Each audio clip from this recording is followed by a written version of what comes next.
Ndakudedza iwewe. Handina here kumbokutaurira kuti iwe waukodzere kuita mai vakuru. Aiwa handina kumbokuudza here. Amajiri. Pese pamunongotanga nyaya dzenyu kuakiuza chete. Hamuna penyu pamunombotaurawo kuti tiri kufambira izvo zvakanaka, tiri kuita sei? Muneni here ini?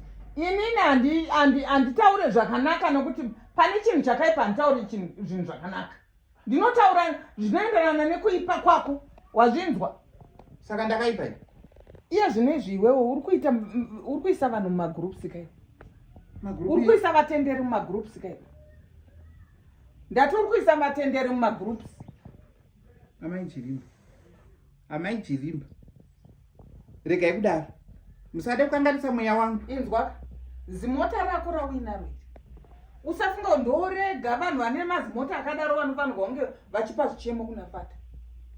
Iwe uri kuita convoy nevanhu vane mazimota iwaya ndowaunoendesa kuna Fata direct.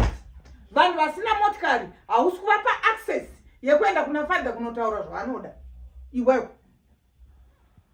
Kana ndiri kunyeba wanotaura kuti ndiri kunyeba. Akutaurira izvozvo ndiani? Varombo vari kusvika here kuna Fata? Munhu asina anokwatarika netsoka ari kusvika here kuna Fata? Ndoda kuziva. Dzimwe nguva baba vanenge vasipo.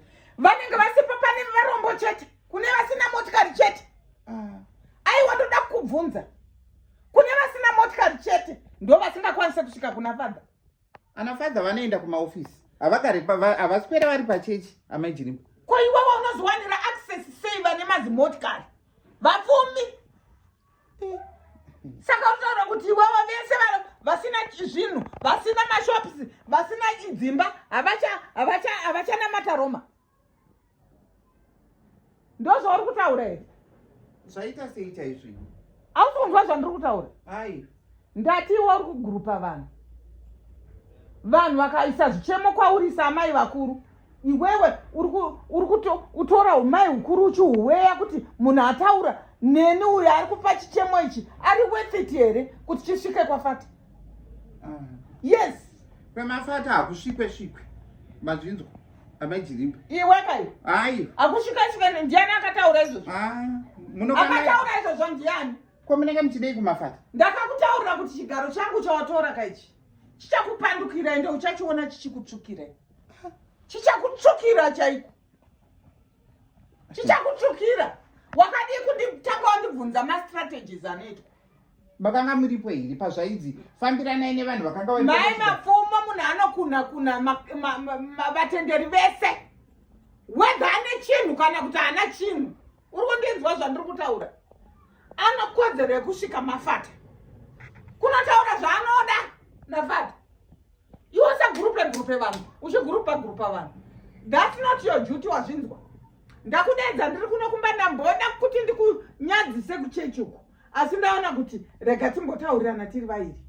Ukashaya kuzvidzora, uchaona kuti inini I'm behind that. Wazvinzwa? Ina ndomboshanda nevatenderi ndichiita maitiro iwaye. Handina. Ndaitoweya munhu wese semunhu wese ngaasvitse chichemo chake. Kana dai ari kuda kubhabhatidzwa, kana dai asina mari, ngaape chichemo chekuti inini baba handina ndinoda kubhabhatidzwa asi handina $25, handina $10. Wazvinzwa? Kwete zvako iwo.